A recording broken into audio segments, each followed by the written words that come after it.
What's up, guys? Coach Matt here. Just wanted to drop in and say thank you. And before I announce who our podcast guest is this week, I wanted to drop a few dates in there. We have a few more camps in the year of 2024, rounding it out with 3 left. We have November 22nd through the 24th. We're heading to Long Island, New York, and Scottsdale, Arizona at the same time. Those are almost full, so make sure you're checking those out if you're really interested in attending those. Highly recommend getting signed up ASAP. And then our final camp, which is going to be awesome, November 30th through December 6th, we're going to Punta Cana, Dominican Republic. That one is also almost filled up. There's still a few spots. So if you're debating it, I highly recommend checking it out. Sure to email to support@betteratbeach.com and see if you can jump in. We'd love to have you join us at a camp. So check those out. All right, for the podcast guest today, we have Anastasija Samoilova. She is from the Latvian national team. She's a 2-time Olympian. And we just talked through her journey a little bit and how she got into beach volleyball and just her Olympic journey and just that qualification process and what's next for her. So it was an awesome conversation with her. She's great. And she had some really, really awesome advice for young athletes who are potentially thinking about going to the next level. Just to sum it up, she mentioned dreaming big. So just I highly recommend if you know any young athletes that's thinking about pursuing something professionally or anything else, just young people or even just you at the age that you are, maybe you need some sort of motivation too. This is such a good podcast to find that. So thank you guys for tuning in. I hope you guys enjoyed it as much as I did. What are your training sessions looking like right now, Anna? Oh, right now it's a lot of movement, a lot of one-hand contacts, a lot of touches, which we can't work on during the season because in the season it's usually some important stuff mostly reception addicts and improving the game quickly. So here we just try to work long-term, also some coordination exercises and a lot of movement. I feel like I run a lot on the court. Wow. Okay, so a lot of single arm passes and contacts, and then just a lot of getting in the sand, a lot of footwork and whatnot is what you're saying? Yeah, exactly. Yeah. Because I had off for 1 month. I played just King of the Court in Miami in that month. So I'm and then I had my gym session and physical preparation. And now it's my 2nd week on the sand with the ball. Wow. Awesome. Well, welcome back. Glad you're back. Thank you. That's awesome. So just a heads up, I'm going to record this for our other members, and it might even potentially turn into a podcast if that's okay with you, Anna. We'd love to let other people hear it. So thank you. I have no problem about that. Yeah, great. I love it. So give us a rundown of up to this point. It sounds like you have a lot of accolades. So just give us a rundown of who Anna is up to this point, and how you got into volleyball, and just your whole route up to this point, the whole process of getting to this point. I mean, I started playing volleyball then I was 11. And I actually didn't like sport much before volleyball.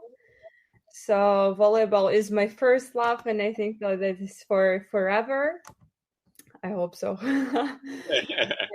So I started with indoor, and I started playing beach just during the summers because in Latvia it's cold, and in my home city in Daugavpils we didn't have any indoor facility with sand.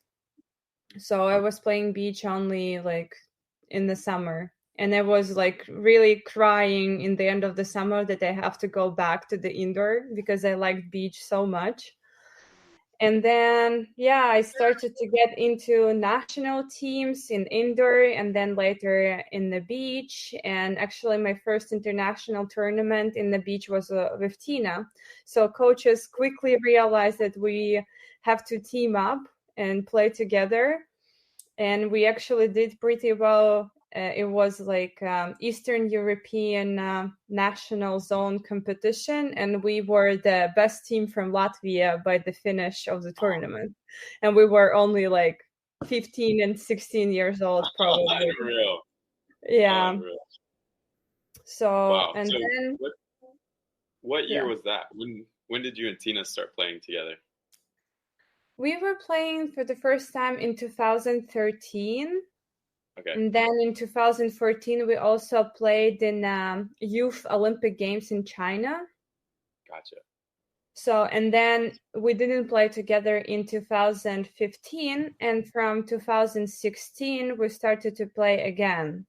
And until this time, we are a team and always together on the court. That is so cool.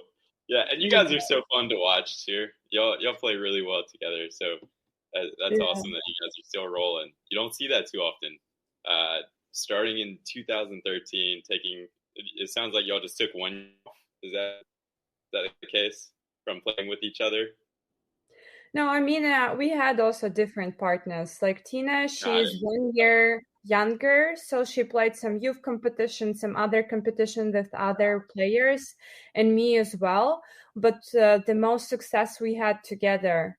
So I think very important point in my career was then we won European Championship under 22 in 2016. Because in Latvia the system is like this: if you get a good result, which is medal in European Championship or World Championship for youth, or at least 5th place in European Championship for the seniors, then you get like Olympic Committee support, and you have money to go to some competition and training camps, and you can say that you can be professional, because we know like money in beach volleyball right now, you can't make a living from it. Maybe Right. like I would say top 10 teams. And then we were 18, 19 years old. We were not a top 10 team. So the Olympic Committee's support was very important for us. So after that win in European Championship under 22, I could just focus only on beach volleyball and my studying. So I don't have to work, and I could go to some competition. And then after it, every year we proved that we are like an Olympic team potentially, and we can get this support and this money to continue our career. That's so cool. Okay, so I bet that was such a freeing feeling whenever you got the support of the Olympic community or the committee, was just being able to be financially free to be able to travel, play these tournaments, and train. I bet that was For such 1 a year. for 1 year. For 1 That was year. yeah, you got it So that every year. year again, you have this kind of stress until you meet the criteria, until you get this specific place or something. Yeah, but it makes things easier for the athletes in Latvia, because you don't have to think like we get the small salary and then also this support to go to the competition and training camps. It's super essential, because I don't have rich parents who can give me money that I can go everywhere I want. And yeah. That's great. What do you think it is about you and Tina that make you guys so good? Many things actually. But Humble brag. technically I think we are a good combination of, like, Tina, she's so physical, she's fast, she jumps really well. And then me, I'm like good at technical elements on the court, and then I can give her to hit on 2 options and set her good balls, run and get something in defense. And I think we are learning really quickly, and we try to get fun on the court, and that's really important, to like fight for every point and run for every ball. And I think we do it very well, and we work hard, both of us. We know about each other. If we go on the court, then we will try to play our 100% every time. So I think these are qualities which are important for the every athlete on a good level. I love that. So 100% of the time, just chasing everything you can, giving it all you got. Man, Yeah. that's tough. I feel like and honestly, I feel like at the professional level, there's actually not many, or there might be a lot. I don't know. I could be wrong about that, but I feel like there's a fair amount that maybe can choose when they go all out, and then there's a fair amount who are going all out, kind of split down the middle. What are your thoughts on that? Do you feel like everybody kind of tends to go all out for everything? I don't know about everybody, but I personally think that on elite competitions, like you never know. Like everybody plays in such a high level. Sure. If you don't get your 100% out, then probably you will lose. And also in the challenger and into the main draw, it's also I feel kind of the same because the teams who just saw it in draw episode, the teams who were in qualification before we were playing challenges, they got medals on elite. So I feel like every time you need to get this 100% and fight for every ball because you're also doing it for yourself. And I want to play my best. I want to show everything I was training for in my on my trainings and my practices. So why to leave anything out? Yeah, I agree with that. I love that. And Steve, and for everyone else that's in here, if you guys have any questions that come to mind, just go ahead and post them in the chat, and then we can just kind of open up that can of worms, and then we'll start to chat about it. And then I'm just going to keep throwing questions at you, Anna, if that's okay. But going at it for this long, since 2011, you said, or since you were 11, is what you said, right? So going at it for this long, what do you feel like you had to face some sort of adversity, right? So what was some key moments in your career up to this point that you were like, that was really hard, but it helped me get to where I'm at today? Does that make sense? Yeah, sure. Many challenges. I also met very critical coaches, and I was just yesterday in a sport conference talking about emotional abuse in sport. And I actually experienced it through my career with many coaches. And it's not about me, it's just the approach of the coaches in Latvia who are who are using USSR methods. And they're just screaming, sometimes ignoring you, or they don't let you practice on the purpose that motivate you and get the productivity out. So it was sometimes very hard, and with some coaches I was also crying a lot after practices because I tried to get my 100%. Of course, sometimes something isn't working, and then the coach is pushing and screaming and saying some bad words on you. It's not easy for sure, because I expect my coach to be my support, but then I get another this critical approach, but not about your game, but actually, for example, one of my coaches, they didn't let me play once because I had red nails. This is not normal for sure. No way. Or in indoor, one of the coaches said, you're one of the shit pieces on court. So that's not about the game. It's not comments about how you can improve your game. It's just comment to overreacting and putting you down.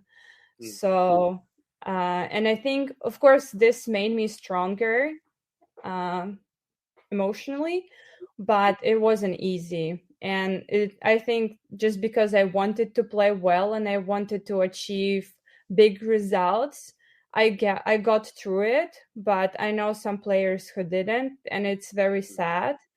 Because I think my experience in sport, I'm still grateful because sport gave me so much. But then I meet people who are completely unhappy because coaches destroyed their lives. Oh, man, oh my goodness. And I love that you're bringing this up. And I believe we have such an awesome team of coaches in this group. But I think we can all be reminded of that constantly, because obviously we want to hold our players to a standard as coaches, but in an uplifting way, in a manner that calls them higher and to do better rather than push them down.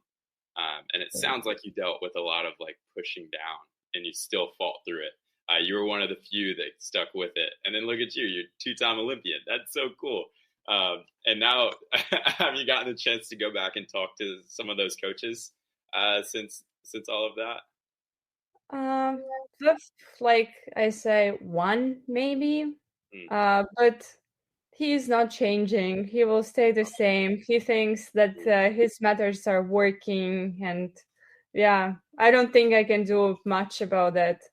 Yeah. But I don't know. I'm not ready to talk to them, all of them. So I'm mostly not thinking about them at all, just because this topic came up. So yeah, you're doing your thing. You're doing awesome. Exactly. Yeah. Steve wants to know, and it sounds like you did. Did you play both indoor and beach from when you were 11 to 18, or did you focus on beach? And then, if you could go back, what would you tell your 11-year-old self? So I played both indoor and beach until I was 19 years old, I think. No, 20 years old. And I mean, I don't see a big problem about it, actually. I think I learned a lot in indoor, and in indoor I got a lot of good qualities that I need to the beach. But after, it was good for me to focus only on the beach to get the movement, to get some specific technique elements and improve. So I still think that there are it's like two completely different games, but I learned a lot in indoor. And I would say for myself at 11 years old, that I have to put very high goals for myself.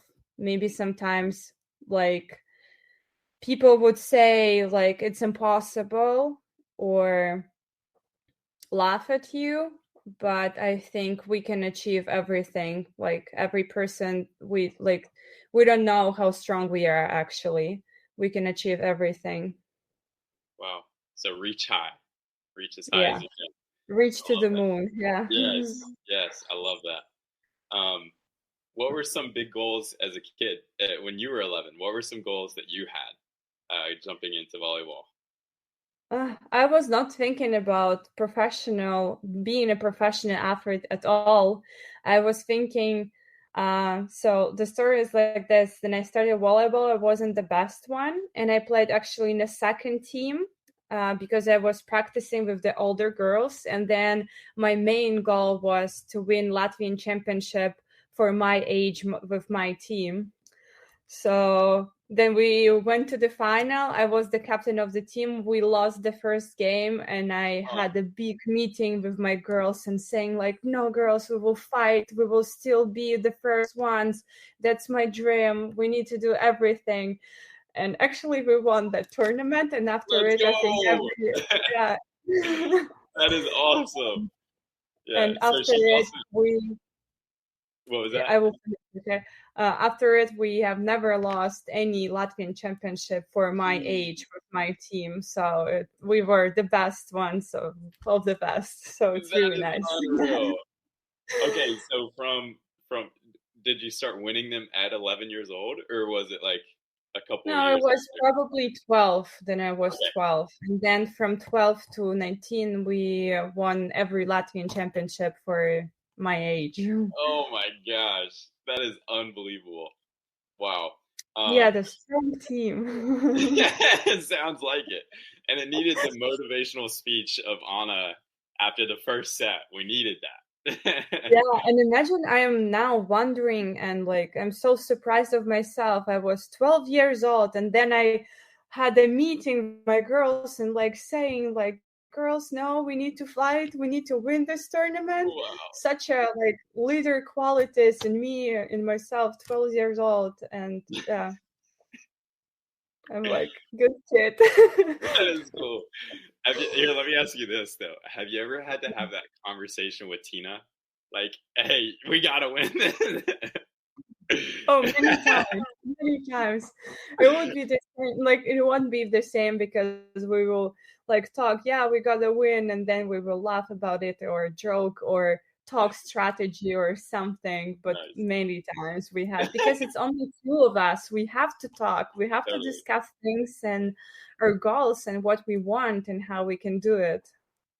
Nice. I love that. That brings up another question, and then I'll jump to the next question Stephen asked in the chat. But whenever it comes to your communication with Tina, and do you guys have? I'm guessing you guys have a coach you work with there in Latvia. We had a coach who was Polish, Okay. but he was coming to Latvia to coach, to be with us. Yeah. So for you and your team, what does that communication look like? Is it kind of like a stern communication? Is it a seeking connection communication, or like what does that communication between you and Tina and then your Polish coach look like? It like the team dynamics, if that makes sense. Like my communication with Tina wasn't easy because like we are playing for many years, but also many years we were like struggling with the communication because we had one goal, but we like had different plan in mind, let's say. And we needed to really like listen to each other and understand and talk more and more to like get the right solution for both of us, because we're like two different personalities. So when we have a coach, he also has a different approach for both of us. And then sometimes we have individual meetings with the coach. Sometimes we have a team meeting, then we discuss everything. And of course, because me and Tina, we spend a lot of time together in the room, traveling, going to the practice. Of course, we also talk, just both of us. And I would say in the past 2 years with our coach, Damian, we had the best atmosphere in our team in all of these years. I think we like found this good level of communication and how can we listen to each other and understand it. So it was, I would say, the best point of our partnership. Wow, that's cool. So I can't imagine how difficult that could be to be kind of on and off partners with this one person for a really long time. And then I'm sure there's times when you guys are frustrated with each other and maybe you miscommunicated something or just some sort of frustration or something boiling over. So it's awesome to hear that you guys are in such a good spot right now after all these years. Yeah, but I'm so glad about it. yeah, that's definitely a blessing. So Steve wants to know a little bit about with the Queen and King of the Court and FIVB. Do you feel like those programs represent and treat the players well? And then if not, do you see something changing just with how a lot of people, sometimes a lot of the best players sometimes don't even qualify for the Elite 16s? So he wants to know if you see potential that it could potentially change in some way in these upcoming years. Yeah, King of the Court and FIVB, they're like two different organizations. And about King of the Court, I can say only good words because they try to treat players the best way possible. They try to get everything for us that we are happy and we are satisfied and that conditions for us are good. So in FIVB, it's not the level that we want for the best, let's say, and the only one, the world competition in the world. So sometimes qualities of the sand, of the court itself, they're dangerous for the health and many people can get injured. Or like, yeah, just, I don't know, that they sometimes put competition 2 weeks in a row. One is in Brazil, another one is in Philippines, and then third one is again in Brazil. And you, like last year we did this trip, we were flying from Brazil to Philippines, and from Philippines there was tournament, I think in Mexico or somewhere. So it's like the system, they need to work a lot on the system. And I also don't think that the competition format of Elite 16 works well, because it's only 16 teams in the world. And if we look at tennis, for example, they have like 120 singles, right? It's in the US Open, I think. So much more players have this opportunity to play and perform. And if we look at the levels, how I said it also before, that qualification team can make it to the medals. And I think this is the key moment after which you can decide to open the tournament and get more players. And yeah, I think system needs to change for Beach Pro Tour. I hope it will, because I love my sport so much. So we'll see. Yeah, man. Yeah, that's a great answer. It's pretty wild, because I think the Team USA made it to the bronze this past Elite 16, right? It was Kim Griffith Team Hildrich Van Gusten. Yeah, and serve. Yeah, and they came out of the qualifier, and that just speaks to your point exactly. That there's a lot of really good teams that are trying to make these Elite 16s. Yeah, and it's not the only case. There are so many teams who did it, also in the men tournaments and in the women tournament.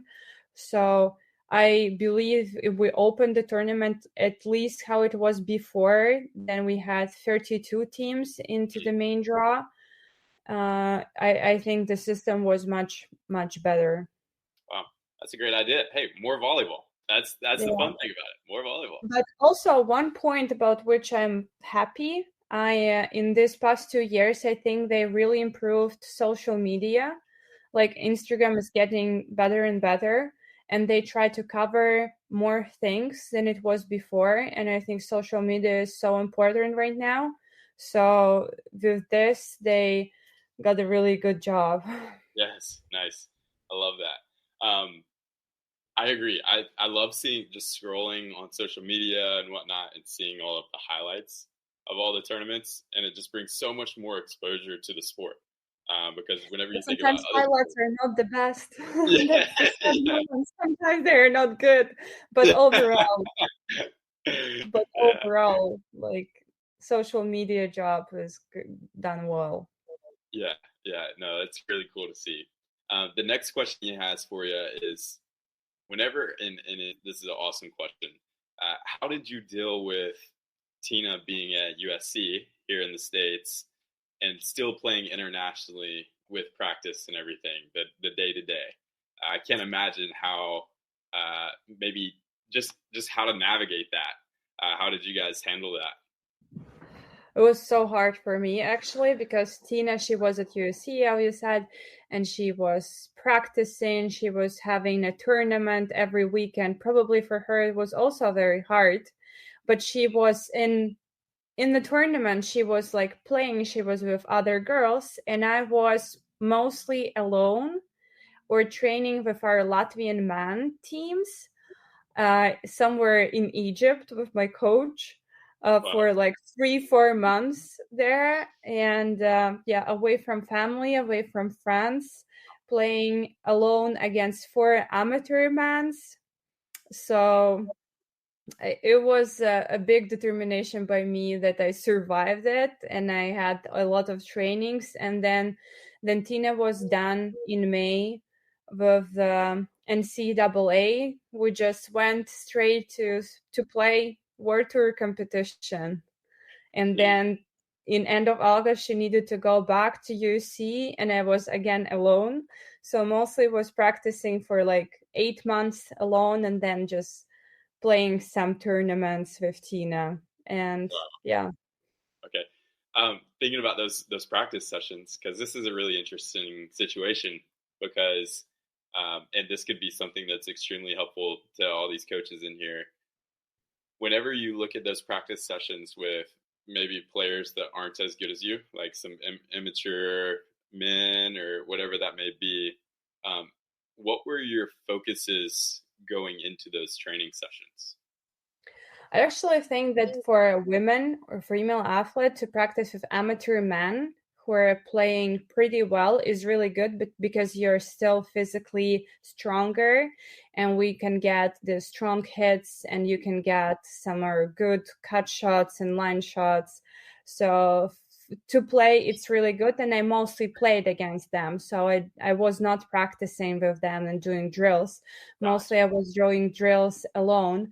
But still, I think if you're practicing with a little bit lower level athletes or players, you can still just work on the things you need to improve and just focus on yourself, because it doesn't matter how they played. You need to be good at your game. You need to get good touches, improve your technique, run and get every ball. So I think like there is no question, you have to focus just on yourself. Gotcha. Wow. I bet that was difficult. Just like your partner in crime is off somewhere else, and she's getting to train and play a lot, and then like she's come back, and you guys are just picking up right where you left off and traveling to tournaments here and there. I can't imagine how difficult that was. Yeah, I just didn't get so much playing experience, and I had a lot of practices, and it was also hard to keep the motivation level. Of course, I knew that I will play those tournaments. I need to be in a good shape, but still to go for 2 times for a practice every day, it's hard then you're without a partner. So Yeah. Oh my gosh. Yeah, that takes a lot of motivation on your end to make sure you're doing that daily, even while she's not there. I can't imagine how tough that is. Whew. Okay, so thinking about, obviously you've mentioned what all you've done, and what's about the two Olympics? Okay, so you went to the Olympics. What were some things that you were going into the first Olympics with, and maybe like some nerves, and the tensions were high, and you're like, oh my gosh, it's the Olympics. I can't imagine that feeling. And then compared to the second go around in the Olympics, what were a few things that changed in your headspace and your mentality going into it? Yeah, then we were going for Tokyo Olympics. Nobody expected from us anything. So we were going there just to play well, to have fun, to experience everything, despite of the COVID, of course, because Sure. like we spent 3 weeks in Olympic Village and most of the time spent it in the room. Oh my gosh. And then for Paris, it was completely different because in Tokyo we got fourth place, and then everybody in Latvia expected us to win medals in Paris, and they were talking about it for 3 years before Paris. So we already knew that, and we tried to like calm ourselves down and keep the pressure lower. So then we were going to Paris. We were going mostly like with the thought in the mind that, okay, we have to fight, we have to be calm, and we have to just, play one point at a time. It was like more, I think, strategical, like, okay, this is the plan and we need to follow this plan. And we need to do just our job. And because we played so well in this like 3 years, let's say, we just need to just keep the level and don't think about the expectations or anything, just to play volleyball. Wow. Okay. So you tried to simplify it the second go round, is what it sounded like.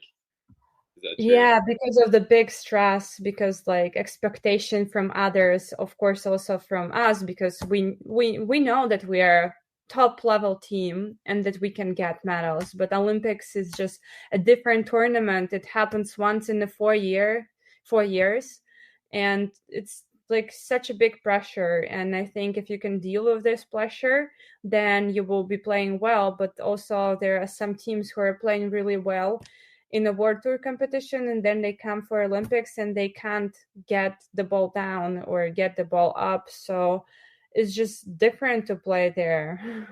Wow. Okay. Yeah, that's such an unreal pressure. I mean, you go from maybe at the point of you might have been expected to make the Olympics the first go round, but I think you mentioned that people didn't really expect much of you guys in Tokyo, but then you guys end up making a really great run. And then after that, now the expectations are even more there. And now you're trying to find a way to take the pressure off of yourself. Is that kind of the situation here? Yeah, exactly. But the only thing before Tokyo, we are the only women team from Latvia who qualified in the whole history of Latvia. So we were the first women team who participated in a beach volleyball tournament in the Olympic Games. So as I said, and we were also young. Like nobody expected us to do everything. We were just going there. Okay, let's have fun. But then in Paris, it was a completely different story, and everybody knew that we can get the medals. So all of the doctors, they were like, oh, we are working for you. We have more attention for you because you can get the medal here. And it also comes from, of course, our coach is completely different story because he knows how we feel. But even the personnel who is in Olympic Games, in Olympic team, they are working with athletes, but they don't know this psychological thing sometimes. And I think, sometimes you can like listen very, like, let's say, stressful information, which is not helping. But yeah.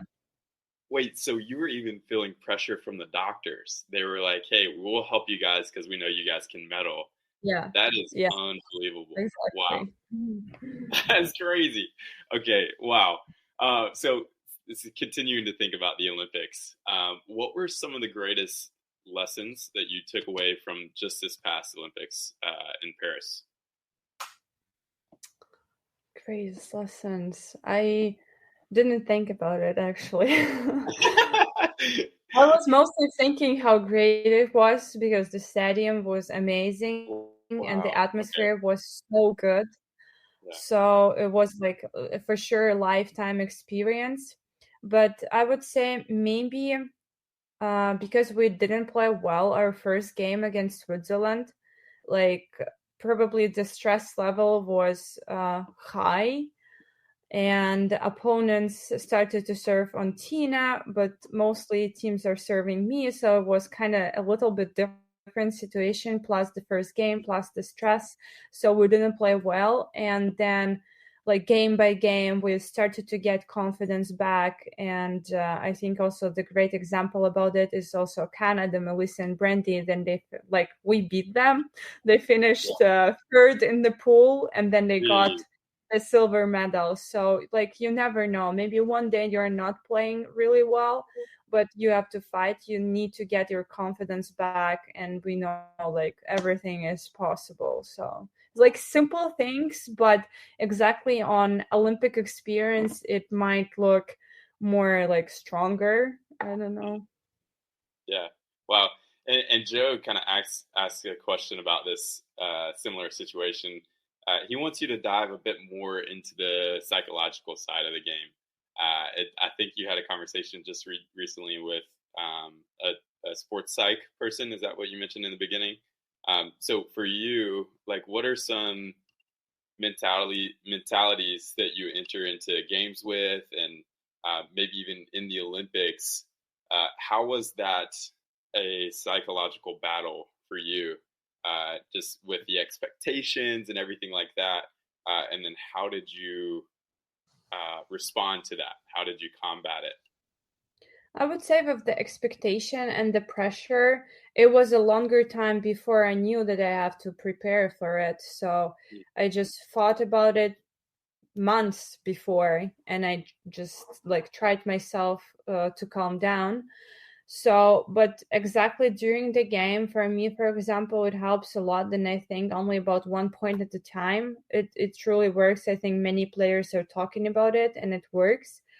Also, for example, I like this thing. I'm just like pushing like this for my hand, and then I relax it, and I feel like a relaxation. Sometimes then I want to like relax a bit. Because I think like every player can play their best, then we are relaxed, then we are not like tight and we are thinking, okay, I have to win this game. We have to think about the process and like how amazing is playing here and how I enjoy being here and how well I did my last shot or something, even if it was out, maybe if it was small out and it was great shot, okay, I'm a great player, I will try again and it will be a point because she was not close for that ball, or like, yeah, so many things actually. Wow. Or I also like to take sand in my hands and just feel how sand is dropping from my hand and like feel how I am in this exact moment and like exactly here right now on this court and just playing volleyball. I love the physical cues that you use, the squeeze and then gradually letting go. I think that's such a powerful thing to use that a lot of people don't take advantage of. So that's really cool to hear you talk about that. Just the feeling of letting go what just happened and focusing on the inner present, this present moment. What is going on right now, and that's just one point. So how can I win that one point? And that was really cool to listen to you talk about.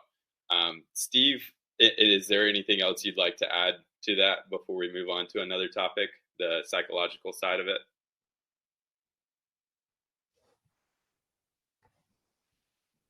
Did you hear me there? I'll repeat it. Can you hear me now? Okay, Yeah. Cool. Sorry, I think I lost some service. But I was wondering, is there anything else you'd like to add to the kind of the mental side that you were just chatting about? Was there anything else that popped into mind? Yeah, I need to think about it.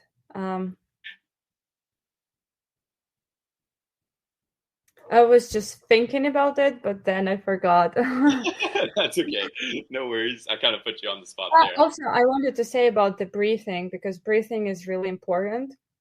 And I don't think many players are valuing so much how it is important, because sometimes then you're stressed, you can just calm yourself down with like long breaths, like longer inhale, slower exhale, and then you feel that you have to be like, or more angry or have more adrenaline, then you need to like do it much faster, like breathe in and breathe out, it will be shorter and faster.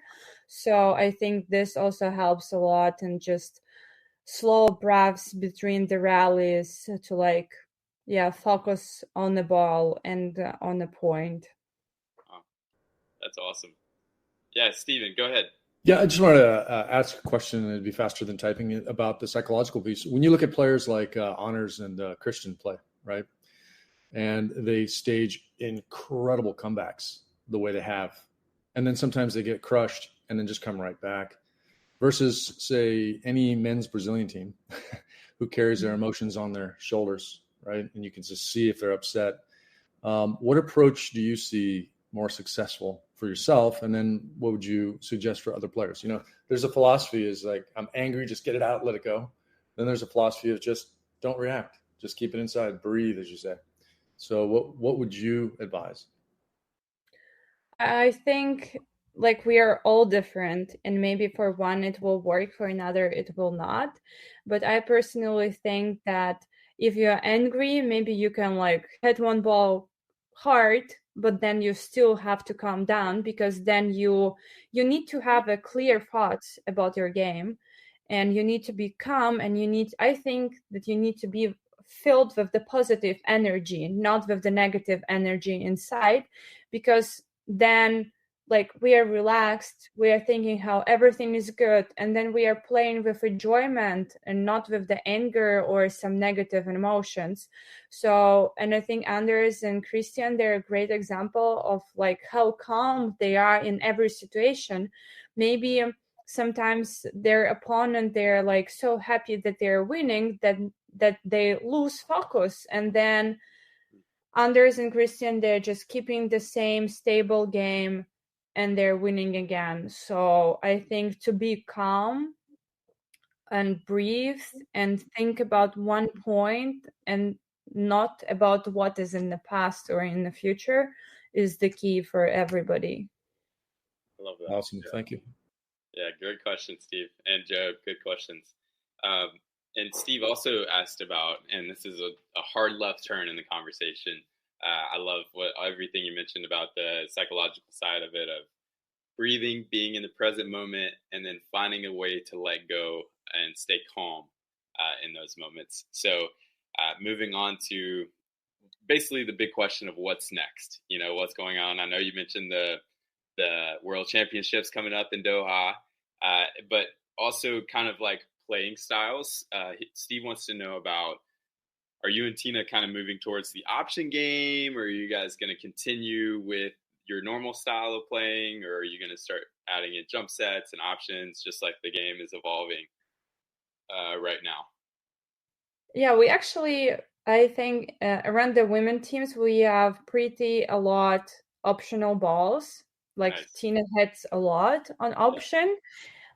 Maybe, I mean, not so much as like Swedish guys do, Right. but I would love to handset, and I have all the qualities to handset. It just depends of like improvement and getting those touches and getting the like good reception from Tina, and then my jump set and like some also hits on two, and just like implement it in the game.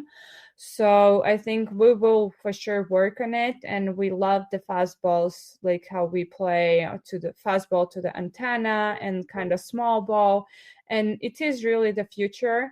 As the female volleyball, I think it develops not as quickly as men's, and what we see now probably maybe will come up after like maybe 4-8 years in a women's volleyball on such a level. But also for the women's, it's much harder to like jump handset so much and be in such a good position and quick as like Swedish guys do it. And they are also like such a good example for a men's volleyball, but how many teams in men's volleyball are doing this? Not so much, actually, like only few. Right. So, but they're great, and I think that's the future of beach volleyball for sure.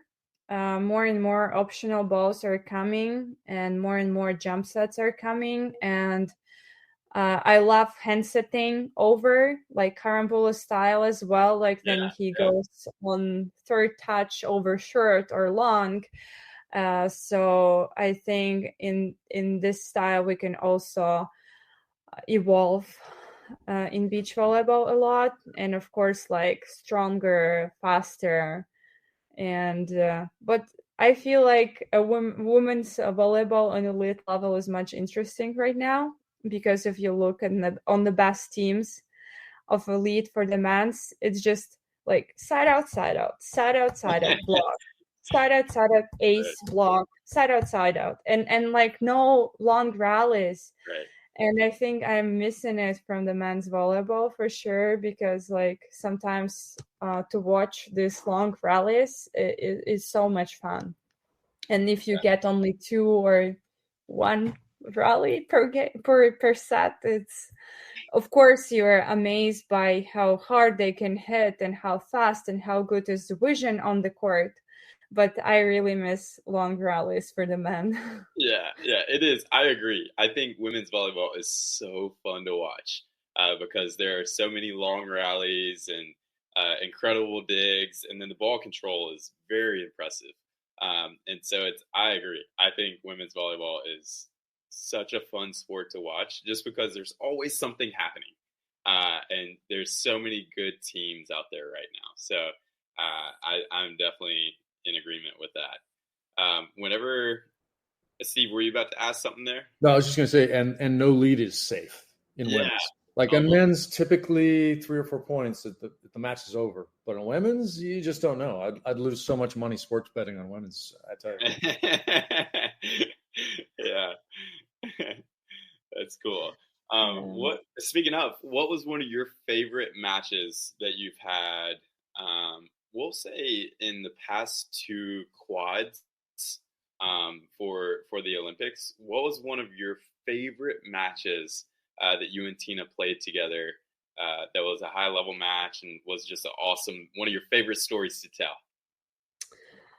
One of these for sure. Then we won Olympic qualification to qualify for Tokyo. We were playing Slukova Hermanova in China.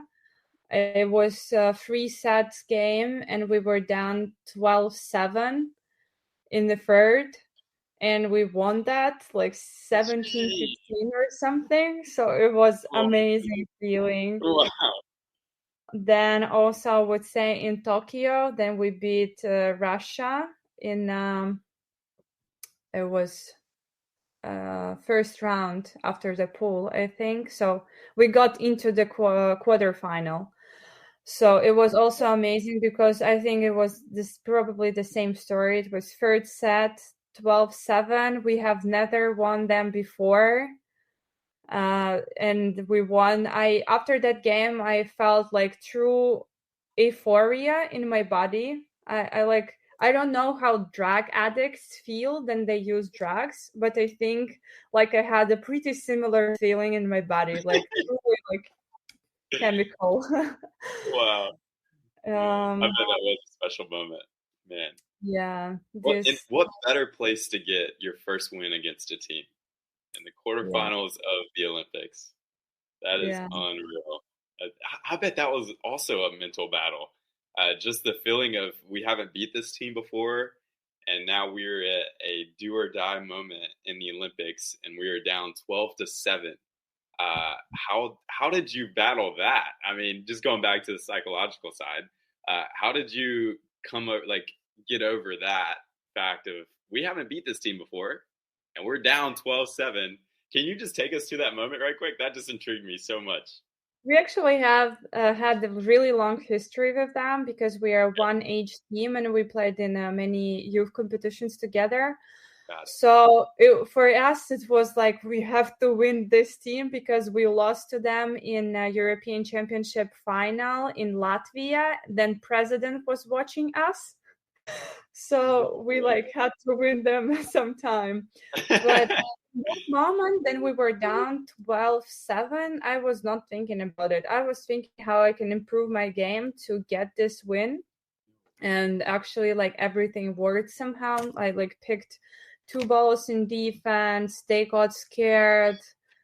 We also we are people and we can have emotions. And I think also at that moment, Russian players, they just got a little bit scared because they were not that experienced, young, big pressure from the country, from coaches.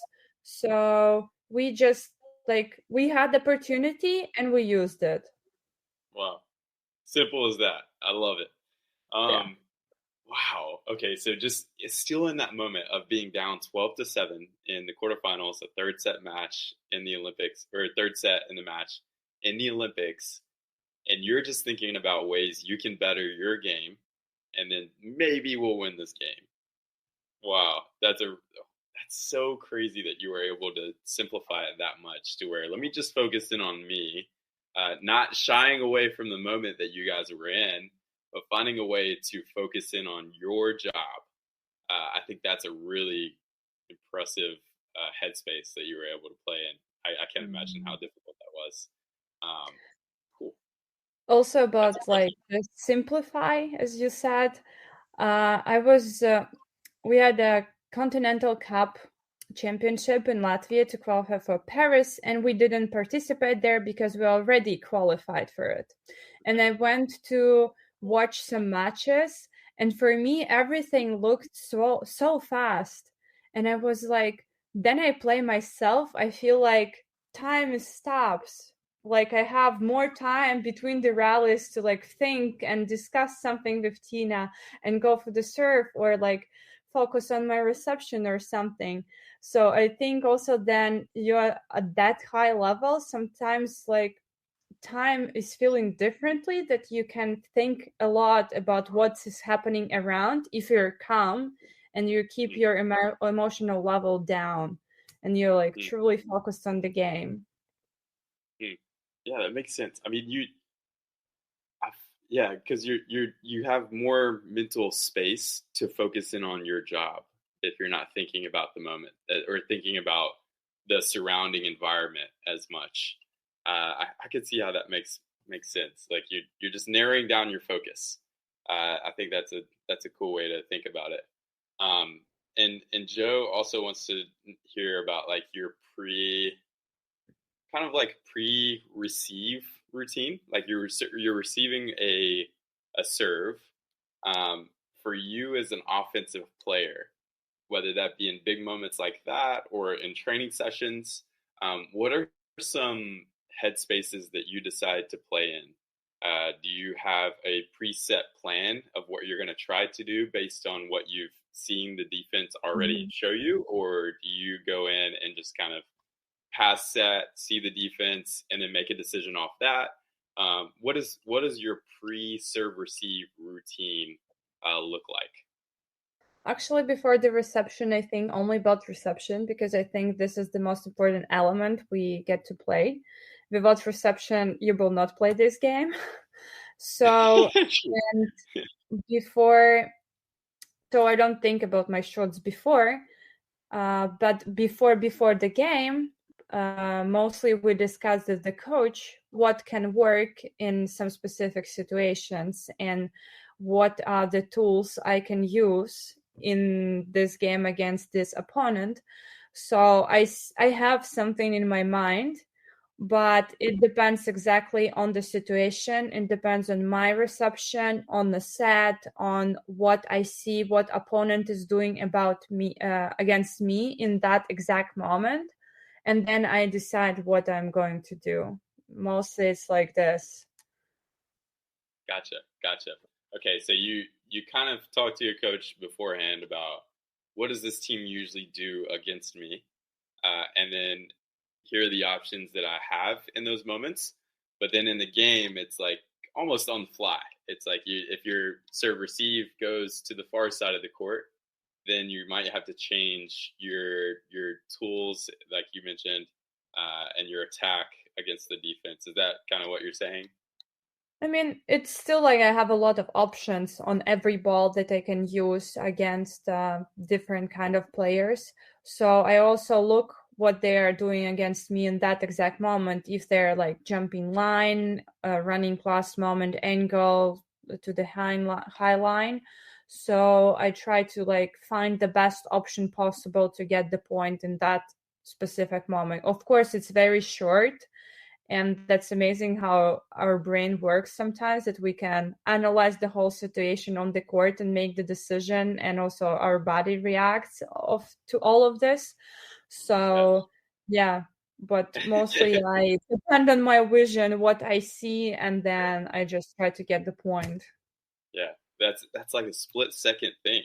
That's so impressive that you can imagine how good our like athletes and how good our brain is developed. So everybody needs to send their kids for sport for sure, just to be like good personalities, let's say, fast and make decisions fast. Wow. And here you are, where at 11 years old, you weren't sure if you liked sports. And then here you are like, man, I love sports. Every kid should get into it. That's a cool term. Yes, that is very cool. But it's just to become a better person and like better personality. Even if you go to work in a different field, completely different field, still sport helps in so many ways. Wow. I love that. Very cool. And I want to respect your time too. So we'll let you go here in a second. But I want to ask you one more question, and then I'll kind of open it up for maybe 2 or 3 minutes for some quick questions, just to respect your time. Whenever you are thinking about speaking to young athletes and to coaches who spend hours and hours and hours with young athletes, if you could leave them one lesson from Anna, what would that lesson be? One lesson. On the beach court, or it's we can just think like anything and everything. If you're basically the big life goal of Anna, like what would that be? No, I think I will tell people about the dedication and hard work, because I think if you like dream big and you work hard and you make every day step or half a step or at least something like similar to a step, you can achieve everything if you really want it. Um, Life will lead you somewhere, and like I think everybody wants to be a happy person, and if you enjoy the process, you work hard, you have a dream, you're already a happy person. So Wow, I love that. That's so good. Work hard, dream big, and then just go make it happen. yeah, Very cool. exactly. Great. Well, thank you so much, Anna. I'm going to open it up if you have a few more minutes. I know there's a few people in here, so I want to open it up to everyone just to have a quick, very, very quick Q&A. If they have any other questions they'd like to ask you. Anna, thank you so much for me personally. I've enjoyed getting to speak with you and get to know you a bit. And I hope everything is continuing to go well with your training leading up to Doha. Got to go win it. Yeah, But let's thank you so much.